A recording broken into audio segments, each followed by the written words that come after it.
Hello दोस्तों, स्वागत है आपका फिर से एक नए वीडियो में। मैं CSY शोध करता हूँ वो आपके अपने YouTube channel study with CSY में। जैसा कि हम कंटिन्यू हिंदी साहित्य पढ़ रहे हैं, कल हमारी एक क्लास हो चुकी है जिसमें हमने बड़े अच्छे तरीके से 50 क्वेश्चन कंप्लीट किए हैं। उसी क्रम में आज हमारी यह हिंदी साहित्य कवि एवं रचनाओं की दूसरी क्लास है। आप वीडियो को पूरा अंत तक देखिए, यहाँ से आपको बहुत सारी मदद मिलने वाली है। 50 क्वेश्चन तक कल हमने डिस्कस कर लिया था। आज स्टार्ट करते हैं 51 नंबर क्वेश्चन से। निम्नलिखित कवियों में से गांधी जी ने किस कवि को राष्ट्र कवि का सम्मान दिया? तो राष्ट्र कवि की उपाधि किसे दी? मैथिली शरण गुप्त को गांधी जी ने राष्ट्र कवि कहा था। इनकी एक कृति थी भारत भारती, इनकी एक रचना है। 1912 के बाद इनको राष्ट्र कवि कहा जाने लगा। उसके बाद महादेवी वर्मा की बात करें तो महादेवी वर्मा को पहली महिला ऐसी है ने ज्ञानपीठ पुरस्कार से नवाजा गया। 1982 में यामा कृति के लिए इन्हें ज्ञानपीठ पुरस्कार दिया गया। उसके बाद बात करें हम सुमित्रा नंदन पंत की, तो सुमित्रा नंदन पंत को ज्ञानपीठ पुरस्कार सर्वप्रथम दिया गया 1968 में सर्वप्रथम ज्ञानपीठ पुरस्कार से नवाजा गया सुमित्रा नंदन पंत को उनकी कृति चिदम्बरा के लिए। इसके बाद अगले क्वेश्चन की यदि बात करें, इनमें से कौन सी रचना रागे राघव की नहीं है? तो रागे राघव की रचना इनमें से कौन सी नहीं है? जीवन के पहलू इनकी रचना नहीं है। बाकी देवदासी, अधूरी मूरत, साम्राज्य का वैभव, यह रचनाएं आपके रागे राघव की हैं। लज्जा किस लेखिका की कृति है? लज्जा तो यह है तस्लीमा नसरीन की कृति है लज्जा। 54 मिलजुल मन किसकी रचना है? मिलजुल मन यह किसकी रचना है? यह है मृदुला गर्ग की रचना है मिलजुल मन। जिंदगी नामा के लेखक कौन है? तो जिंदगी नामा के लेखिका है आपकी कृष्णा सोबती। इन्हें इस कृति के लिए वर्ष 2017 में साहित्य अकादमी अवार्ड मिला था जिंदगी नामा कृति के लिए। झूठा सच के लेखक कौन है? झूठा सच के लेखक आपके यशपाल हैं। यशपाल। रेहन पर शधु किस लेखक का उपन्यास है? तो काशीनाथ सिंह का उपन्यास है रेहन पर शधु। रेशमी टाई एकांकी संग्रह के रचयिता कौन है? तो रेशमी टाई के लेखक हैं आपके राम कुमार वर्मा। भारत रत्न से विभूषित कवि कौन से हैं? तो प्रदीप, गुलजार, सुभद्रा कुमारी चौहान। इनमें से एक भी कवि नहीं है जिसे भारत रत्न अवार्ड मिला है, तो इनमें से कोई नहीं हो जाएगा। पंडित बनारसी दास द्वारा लिखित हिंदी की पहली आत्मकथा का नाम क्या है? तो हिंदी की पहली आत्मकथा है अर्ध कथानक।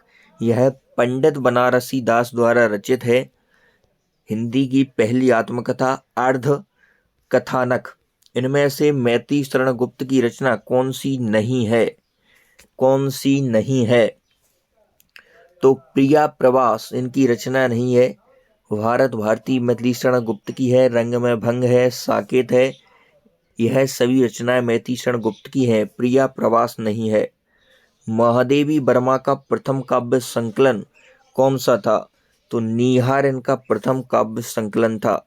नीहार। अतीत के चलचित्र किसकी रचना है? महादेवी वर्मा की है। भारतेंदु हरिश्चंद्र द्वारा संपादित पत्रिका इनमें से एक नहीं है, उसका आपको पहचान करना है। तो आनंद कादम्बिनी यह भारतेंदु हरिश्चंद्र की पत्रिका नहीं है। हरिश्चंद्र मैगजीन, कवि वचन सुधा, बाला बोधनी, यह आपकी भारतेंदु हरिश्चंद्र की पत्रिकाएं हो जाएंगी। 64 अमीर खुसरो का वास्तविक नाम क्या था? तो अबुल हसन, यह अमीर खुसरो का वास्तविक नाम था। भारत का तोता तोताए हिंद किसे कहा जाता है? अमीर खुसरो को कहा जाता है। विनय पत्रिका किस कवि की रचना है? तो विनय पत्रिका आपकी कबीरदास तुलसीदास जी की रचना है विनय पत्रिका। रामचरितमानस, यह रचना भी आपकी तुलसीदास की है। पार्वती मंगल, रामलला नहचू, विनय पत्रिका, यह सभी रचनाएं आपकी तुलसीदास जी की होने वाली हैं। उसके बाद हम बात करें कबीरदास जी की, तो कबीरदास की रचनाओं का संग्रह बीजक नाम से इनके एक शिष्य हुए हैं, धर्मपाल ने किया था बीजक नाम से, और बीजक के 3 भाग थे, साखी, सबद, रमेनी। साखी, सबद, रमेनी। इसके बाद बात करें हम सूरदास जी की, तो सूरदास जी वात्सल रस का सम्राट सूरदास को कहा जाता है। सूर सागर किसकी रचना है? सूरदास की है। शूर सारावली किसकी रचना है? यह भी आपकी सूरदास की है। इसके बाद साहित्य लहरी, यह रचना भी आपकी सूरदास की हो जाएगी। सूर सागर, सूर सारावली और साहित्य लहरी, यह रचनाएं आपकी सूरदास की हैं। 66 नाटक स्कंदगुप्त की रचना किसने की? तो स्कंदगुप्त के लेखक आपके जयशंकर प्रसाद हैं। जयशंकर प्रसाद स्कंदगुप्त के लेखक हैं। प्रेमचंद, तो प्रेमचंद इनका उपन्यास है गबन, गोदान, गबन, यह इनके प्रमुख उपन्यास हैं। उपन्यास सम्राट किसे कहा जाता है? तो प्रेमचंद को उपन्यास सम्राट कहा जाता है। तो स्कंदगुप्त क्या है? नाटक है। किसकी रचना है? तो जयशंकर प्रसाद की रचना है। कुमार संभव के रचयिता कौन है? तो कालिदास। भारत का शेक्सपियर किसे कहा जाता है? कालिदास को कहा जाता है। कुमार संभवम के रचयिता हैं। 68 सन 1974 में साहित्य अकादमी पुरस्कार द्वारा प्राप्त शिव मंगल सिंह सुमन की रचना मिट्टी की बारात। मिट्टी की बारात को साहित्य अकादमी पुरस्कार मिला है 1974 में। किसकी रचना है? शिव मंगल सिंह सुमन की रचना है। यह पूछा है कि मिट्टी की बारात है क्या? तो यह है आपकी काव्य संग्रह है मिट्टी की बारात। मिट्टी की बारात क्या हो जाएगा? काव्य संग्रह हो जाएगा। इसके बाद बात करें निम्न में से सही जोड़ी चुनिए, तो इनमें से आपको सही जोड़ी बताना है। तो सुमित्रा नंदन पंत की कृति है चिदम्बरा। इसे पहला ज्ञानपीठ अवार्ड 1968 में मिलता है चिदम्बरा कृति के लिए। यामा जयशंकर प्रसाद की नहीं है, यह आपकी महादेवी वर्मा जी की है, जिसे ज्ञानपीठ अवार्ड मिलता है 1982 में। 70 नंबर क्वेश्चन, कबीर जी की रचना निम्नलिखित में से किसमें संकलित है? तो बीजक कबीर जी की रचनाओं का संकलन है। सूरसागर किसकी रचना है? सूरदास की है।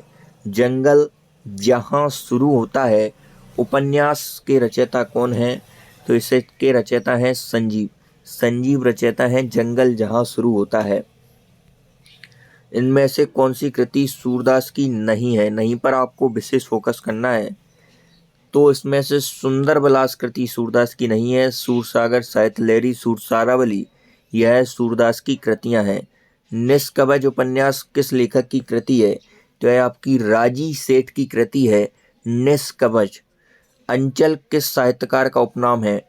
तो अंचल, अंचल किसका उपनाम है? अंचल है आपका, अंचल है रामेश्वर शुक्ल अंचल इनकी उपाधि है। बालकृष्ण शर्मा इनका उपनाम नवीन है। नवीन, बालकृष्ण शर्मा नवीन। सतसई के लेखक कौन है? तो सतसई के लेखक हो जाएंगे आपके बिहारी लाल। सतसई रीतिकालीन कवि है। तुलसी की भक्ति भावना किस प्रकार की है? तो दास स्वभाव की है तुलसी की भक्ति भावना। प्रगतिशील लेखक संघ का पहला अधिवेशन किस वर्ष में हुआ था? तो प्रगतिशील लेखक संघ का जो पहला अधिवेशन है वह 1936 में हुआ था। 1936 में पहला अधिवेशन होता है प्रगतिशील लेखक संघ का। कामायनी किस युग की रचना है? तो कामायनी छायावाद की रचना है। कामायनी किसकी रचना है? छायावाद युगीन रचना है। और किसकी रचना है? तो जयशंकर प्रसाद की रचना है कामायनी। इसके बाद किन्नर देश में यात्रा संस्मरण लेखक कौन है? तो यह है राहुल सांकृतायन। एक रचना और याद रख लेना, बोलगा से गंगा। बोलगा से गंगा, यह रचना भी आपकी किसकी होने वाली है? यह भी आपकी राहुल सांकृतायन की होने वाली है। पृथ्वीराज रासो किस कवि की रचना है? तो यह आपकी चंद बरदाई की रचना है, पृथ्वीराज रासो। फांस किसकी रचना है? फांस, तो फांस है आपकी संजीव की रचना। संजीव की रचना है फांस। ठीकरे की मंगनी उपन्यास किसने लिखा? नासरा शर्मा का उपन्यास है ठीकरे की मंगनी। बूढ़ी काकी तथा अन्य नाटक के रचनाकार कौन है? तो इसकी रचनाकार कौन है? बूढ़ी काकी कहानी और अन्य नाटक की रचनाकार कौन है? तो यह है आपकी चित्रा मुदगल। हिंदी में रिपोर्ताज विद्या का जनक किसे माना जाता है? रिपोर्ताज विद्या, इसका जनक शिवदान सिंह चौहान को माना जाता है। हिंदी की प्रथम प्रमुख पत्रिका धर्मयुग, धर्मयुग प्रमुख पत्रिका धर्मयुग के संपादक इनमें से कौन थे? धर्मवीर भारती धर्मयुग के संस्थापक थे। धर्मयुग पत्रिका निम्नलिखित में से हजारी प्रसाद द्विवेदी द्वारा रचित निबंध कौन सा है? तो हजारी प्रसाद द्विवेदी का कुर्ज, कुर्ज यह हजारी प्रसाद द्विवेदी का निबंध है। हिंदी में सफलतम उपन्यासों में गिना जाने वाला आपका बंटी उपन्यास किसका है? तो मन्नू भंडारी का उपन्यास है आपका बंटी। आषाढ़ का एक दिन किसकी रचना है? यह मोहन राकेश की रचना है आषाढ़ का एक दिन। प्रकृति का सुकुमार कवि किसे कहा जाता है? सुमित्रा नंदन पंत होगा यहाँ पे। सुमित्रा नंदन पंत को प्रकृति का सुकुमार कवि कहा जाता है। इनमें से कौन सी रचना प्रसिद्ध कथानक मन्नू भंडारी की नहीं है? पिंजरे की उड़ान, यह मन्नू भंडारी की नहीं है। अकेली यही सच है, नई नौकरी है, सभी रचनाएं आपकी मन्नू भंडारी की होने वाली हैं। पद्मावत महाकाव्य कौन सी भाषा में लिखा गया है? अवधी भाषा में लिखा गया है पद्मावत। मलिक मोहम्मद जायसी यह इसके लेखक हैं। कादम्बरी किस लेखक की रचना है? बाणभट्ट की रचना है कादम्बरी। काशी का अस्सी किसकी रचना है? काशी का अस्सी, काशी का अस्सी काशीनाथ सिंह की रचना है काशी का अस्सी। नाम में ही छिपा है काशी और रचना है काशी का अस्सी। बिखरे मोती, बिखरे मोती किसकी कहानियों का संग्रह है? सुभद्रा कुमारी चौहान की कहानियों का संग्रह है। हिमगिरी के उत्तुंग शिखर पर बैठ शिला की शीतल छाएं, पंक्तियां किस काव्य रचना से हैं? कामायनी से हैं। हिमगिरी के उत्तुंग शिखर पर बैठ शिला की शीतल छाएं। 96 की यदि हम बात करें, टेढ़े मेढ़े रास्ते 1946, खिलौने 1957, भूले बिसरे 1959 उपन्यास किस साहित्यकार की रचनाएं हैं? तो भगवती चरण वर्मा की रचना है अपने खिलौने, टेढ़े मेढ़े रास्ते, बिसरे चित्र। चारू चंद्रलेख किस उपन्यासकार की रचना है? चारू चंद्रलेख यह है आपकी आचार्य हजारी प्रसाद द्विवेदी की। मलिक मोहम्मद जायसी ने किस भाषा का सरल और साधारण रूप अपनाया था?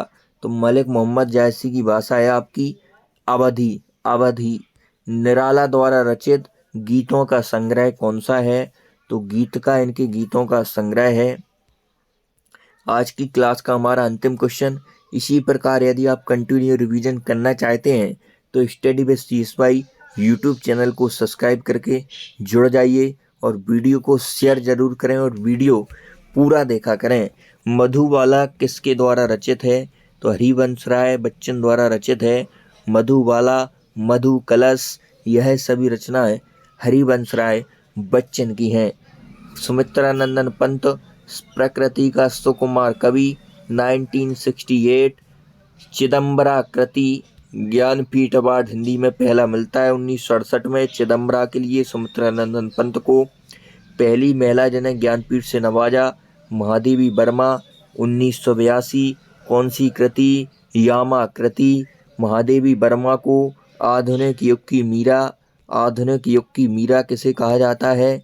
तो आधुनिक युग की मीरा महादेवी वर्मा को कहा जाता है। आधुनिक युग की मीरा किसे कहा जाता है?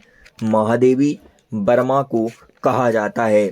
इसके बाद हम बात करें हरिवंश राय बच्चन की कौन सी रचना है? तो मधुशाला इनकी रचना है। इसके बाद मैथिली शरण गुप्त, तो मैथिली शरण गुप्त इनकी रचनाओं को आप कमेंट में लिखेंगे, इससे पता चलेगा कि आप पूरा वीडियो देखते हो या नहीं। इसके बाद जो 4 ज्ञानपीठ अवार्ड हैं बहुत इम्पोर्टेंट हैं यूपी पुलिस के, यह फेमस क्वेश्चन होने वाले हैं। पहला तो हमने पढ़ा 1968 है, 1968 है, पंत जी को मिला। पंत जी को कौन सी रचना है? चिदम्बरा है। उसके बाद दूसरा है 1972, 1972 यह दिनकर जी को है और उर्वशी कृति है, उर्वशी। इसके बाद है 1978, यह अज्ञेय जी को मिला। अज्ञेय जी को कौन सी कृति है? कितनी नावों में कितनी बार। फिर है 1982। यह चारों क्वेश्चन में से एक ना एक क्वेश्चन आपकी शिफ्ट में आने वाला है, छाप लो। यह वर्मा जी की है, यामा कृति के लिए मिला। तो पहला 1968 में सुमित्रा नंदन पंत चिदम्बरा के लिए। दूसरा 1972 में दिनकर, दिनकर रामधारी सिंह दिनकर को उर्वशी कृति के लिए। तीसरा 1978 में अज्ञेय जी को कितनी नावों पर कितनी बार के लिए। चौथा 1982 में यामा कृति के लिए महादेवी वर्मा को। 1982 के बाद से यह पुरस्कार संपूर्ण साहित्य के लिए प्रदान किया जाने लगा था और सबसे पहले संपूर्ण साहित्य में मिला 1992 में नरेश मेहता को। 1992 में नरेश मेहता को सबसे पहले मिलता है संपूर्ण साहित्य के लिए। तो आज की वीडियो तय, मिलते नेक्स्ट वीडियो, तब तक के लिए जय हिंद। चैनल को सब्सक्राइब करके जुड़ जाइए।